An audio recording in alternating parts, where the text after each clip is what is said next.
If you are a parent watching this video, then you know that one of the worst things that can happen to a parent is for your child to get sick, and especially when there's nothing you can do to help relieve their pain and their symptoms. South Dakota. School was out. We were enjoying time as a family in the summer.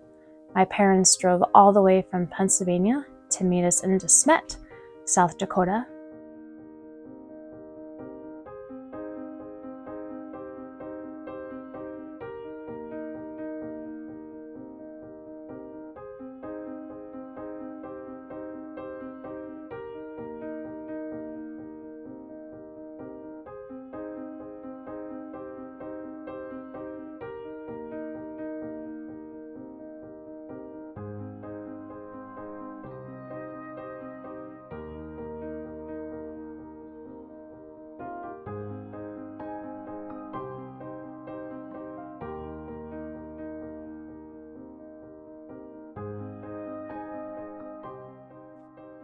Our whole family had a great time in De Smet. My parents, my husband, my 4 kiddos, and I. Lots of great memories there. We went back to our home in Faith, South Dakota, and enjoyed just another week with my parents. They left, and I think it was like the day after, and my second oldest started showing signs of a stomach bug, which is what I just thought it was. Even though those symptoms seemed to ease a bit, she was not herself, and wasn't herself for the next 2 weeks. We lived in a little town far away from a lot of places. Walmart was 2.5 hours away. We did have a local clinic, so I took Bridget to there, and they took a lot of tests. But unfortunately, those tests take a long time to get back when you're so out in the middle of nowhere. It actually was ironic because after she was hospitalized is when the results came back and we knew what it was. My uncle is a family physician. He lives in South Carolina, and so I reached out to him and we went through a couple of things that it could be, one of which I researched and I was really hoping was not it, and that was E.Coli. And it just so happened that's what she ended up having. I had taken her to the local clinic. They weren't getting the test back. She was getting worse. So I took her to the closest hospital, which was about 45 minutes away. They also did tests, but couldn't quite conclude what was wrong with her. Just stomach bug. She actually got a little bit better after I took her there. And we were actually hoping that, oh, well, maybe she's just getting over whatever she had.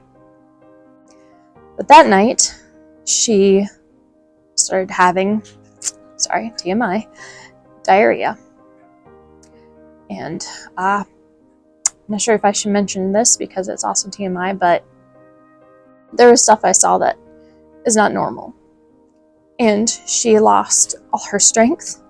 She literally laid beside the toilet all night long, barely having enough strength to get onto the toilet.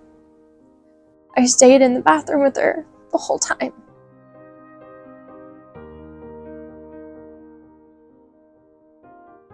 That morning, I decided to try to give her a bath, clean her up. As I laid her in, something was off. Her coloring looked weird. It looked yellow to me. I told my husband and he couldn't quite tell. Maybe it was the lighting. Our lighting in the bathroom was terrible, but I knew our child. Something was wrong. Something was seriously wrong. So I went ahead and we called for an ambulance. They loaded her onto the ambulance. My 3-year-old and my daughter's twin sister was crying. They didn't understand why mommy was going, why was their sister getting loaded into an ambulance, what was going on.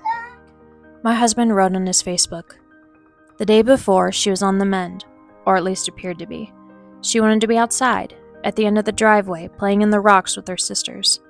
The next day came, and she was turning yellow. Rage called the ambulance, and I carried Bridget outside to the end of the driveway, where she had been playing the day before. Now she was weak, wrapped in a blanket, despite the warmth of August. I held her, and knew it could be the last time. I knew she was really sick, and it was serious. The ambulance came and took Rach and her away. I had Addie, Jules, and Thomas to look after. The next day, Addie started presenting the same symptoms. Adam then tried to keep her hydrated, but it wasn't long before he was driving her, our little 3-year-old Jules, and 12-year-old Thomas the 6 hours to Sioux Falls to join Bridget and I. Bridget and I were transported by ambulance to a hospital in Spearfish, right along Sturgis Days. For those who ride motorcycle and might know what that's about, it was a little bit crazy getting the ambulance in and out of lots of motorcycles for the rally.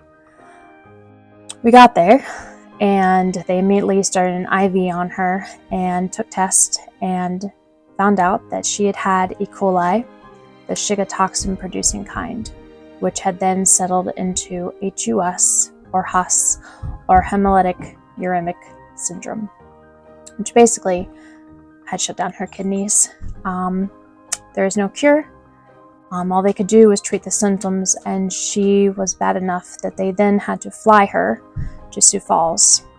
So we boarded a small medical jet with the most amazing personnel that flew that craft and helped us in there. I don't remember their names now. Wish I did, because they really helped me through that. Bridget slept through the whole thing. We saw this amazing storm that we had, of course, fly around. We couldn't fly through it. It was amazing to see from that height, and it helped distract me from my little girl being so sick. We got to Sioux Falls, and they got us into a room and started doing everything that a hospital does. Once there and hooked up to the IV, I could tell it was at least helping Bridget a little bit.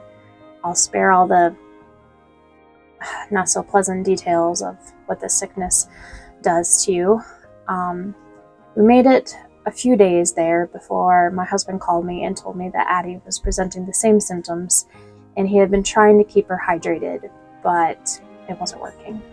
So he decided to put a diaper back on a 5-year-old and travel the 6 hours with our boy Thomas and our 3-year-old Jules to Sioux Falls to join us. By the time he got there, it was evening, and the hospital told him that she couldn't be checked in until she was actually seen by a doctor there, and then they tested her, and if she tested positive for HUS, then she would be admitted. So they went back to a hotel, because you can't be in a Ronald McDonald home or something like that if you have some sort of contagious disease or have been exposed to it. The next morning, we took her to the doctor there in the hospital, and she tested positive for HUS. And they were so accommodating and found a room for both of our girls to be in the hospital together.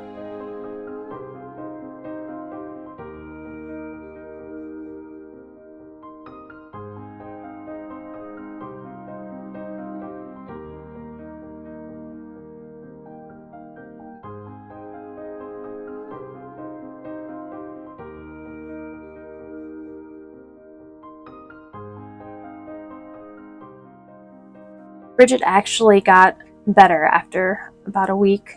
Her kidneys started functioning again. She gained a lot of her strength back. And just as Addie was actually getting worse, it got to the point where they told us that they couldn't both stay in the same room because Bridget could be discharged soon, and Addie definitely needed to stay longer. In fact, it was concluded that Addie was going to end up needing dialysis because her kidneys were not functioning at all. So, that was a hard day.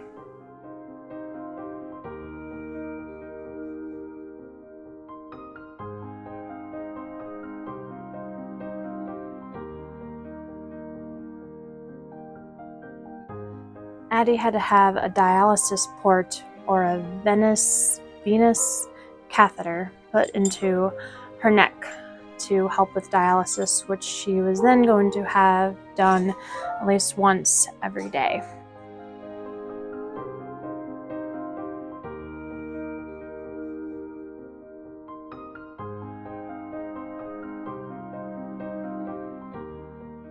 The Children's Hospital in Sioux Falls was a castle, and they gave her a great room with an amazing view out the front.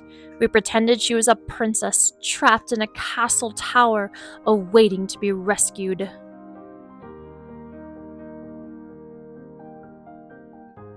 My mother-in-law drove all the way from Pennsylvania just in time for when Bridget was discharged.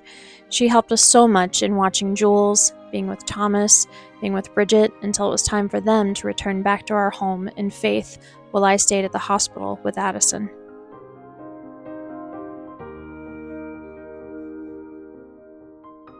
This was very hard for my mother-in-law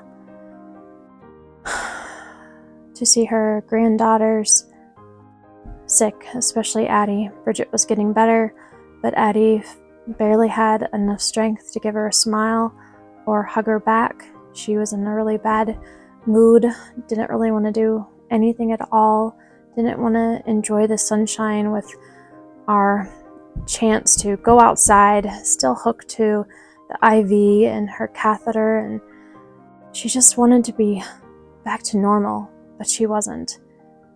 Then Adam and I decided that, yes, school was about to start.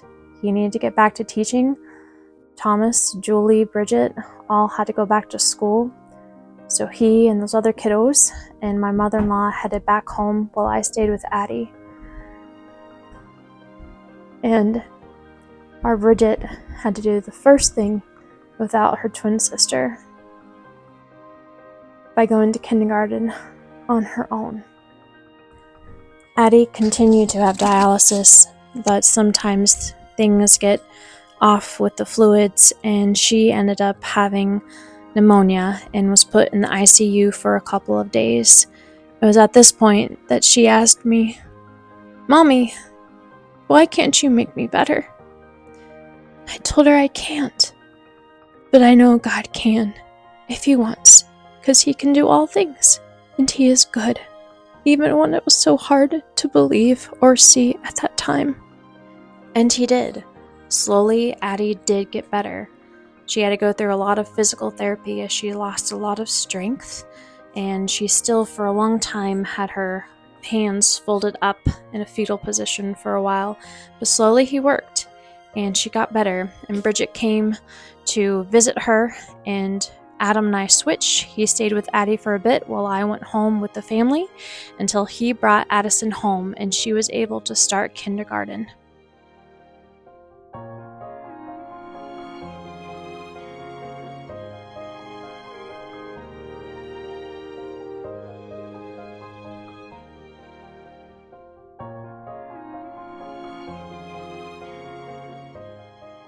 And Addie and Bridget did continue to get better.